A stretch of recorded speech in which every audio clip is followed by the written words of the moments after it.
Welcome. In front of me is a Motorola Moto G56, and today I will show you how you can capture a screenshot on this device.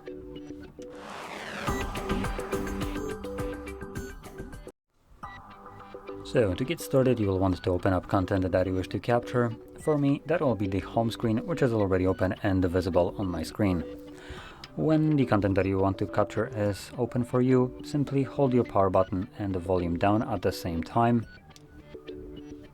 You get the sound along with the pop-up right here with edit, share, Google Lens, delete options, and this does disappear after a moment. When it disappears, you will be able to find your screenshot in your Photos application.